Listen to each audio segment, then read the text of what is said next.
One thing about being spiritual is a lot of pastors are sane and they're cool, and the reason they're cool is they have congregations, and when you have congregations and you're you're protected by holiness. When I once was thrown into a mental institution for reasons because I talked about God and they threw me in a mental institution.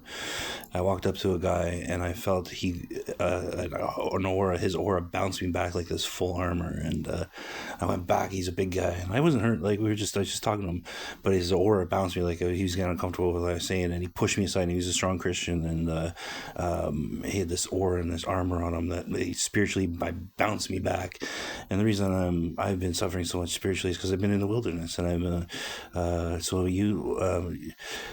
been in the wilderness. I found through my ancestry. As soon as my brother found the ancestry, that's when spirits started connecting, and that's when I moved the sun with the reading the Bible, and or moved the moon. Sorry, I should have said reading the Bible. And so a lot of you out there are wondering about life and death, and if you get really strong spiritual, you get attacked by spirits, and not attacked by, it is attacked because you can't focus. Like I, for example, can't even work because my mind's constantly being attacked by spiritually noises and sounds and voices, and it's not the same voice, and a lot of people have the same voice, but I have multiple things, and some could say, the doctor would say that's multiple personality disorder. But when you have a spiritual feeling and you get touched and everything else, doctors would label you that because they don't understand. And for some reason, some doctors are spiritual. One guy said to me, one of the doctors said to me, he goes, "I believe in Hanuman." He goes, "Hanuman." He knew who Hanuman was, and he let me go. He's like, "You believe in Hanuman? Go ahead. Well, you have no reason to be here.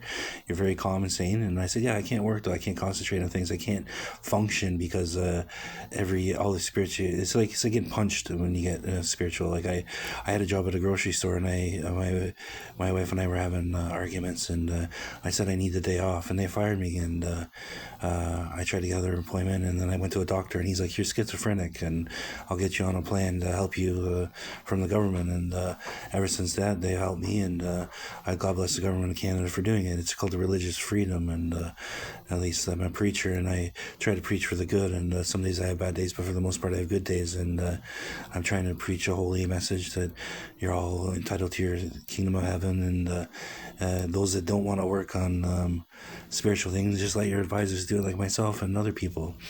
There's other guys, like if you search on a different platform for Behemoth X, he does dark rituals, and the dark rituals are to connect with spirits, like Behemoth the Spirit. Read it. If you're a Christian and you don't know who Behemoth is, Google it. Read it in the Bible.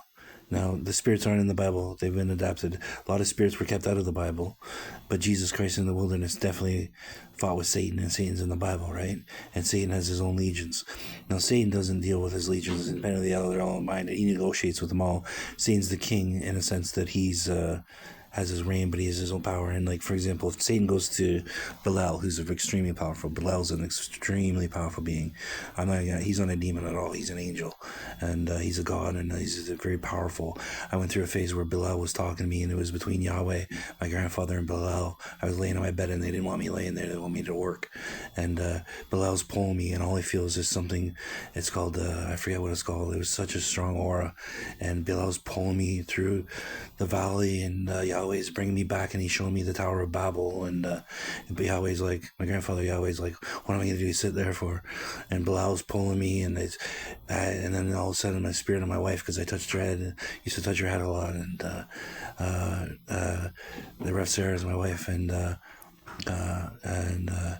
she came over me and she healed me. Like, she pulled me out of the Belial state, and she's still alive.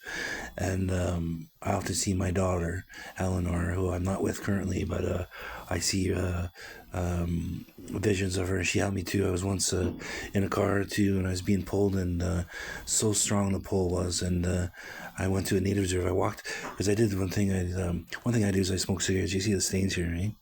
That's from cigarettes, and it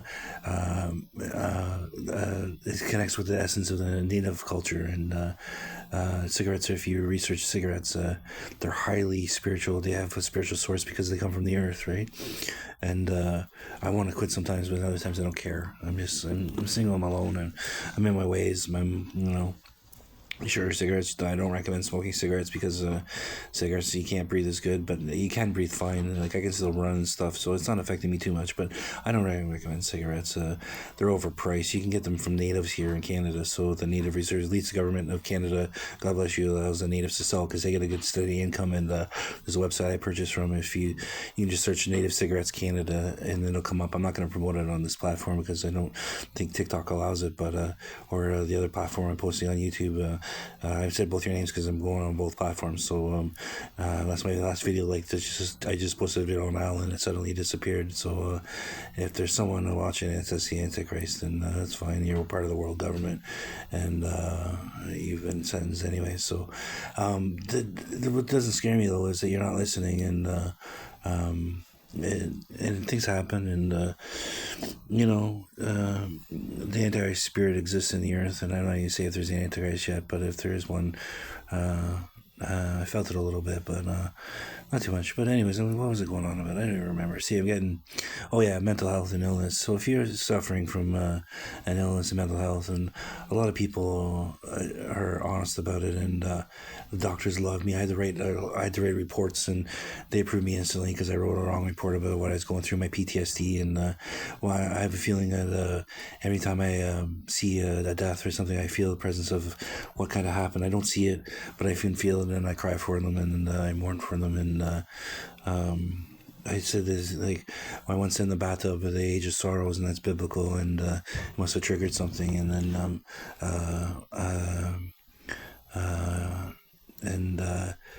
anyways, I remember going to hospitals and feeling like death there, and like the fear of people. And I remember going to New York City, which is a beautiful place, and I could feel. I said I'm in New York, and then I could feel this tug of the World Trade Center and all the ones that we lost there. And if you see the World Trade Center, there was probably a strong spiritual force there. There was a major event in our history, and when people were dying, they were triggered spiritually. You could see that evil face come out of the trade centers. And anyways, God bless you all. Take care.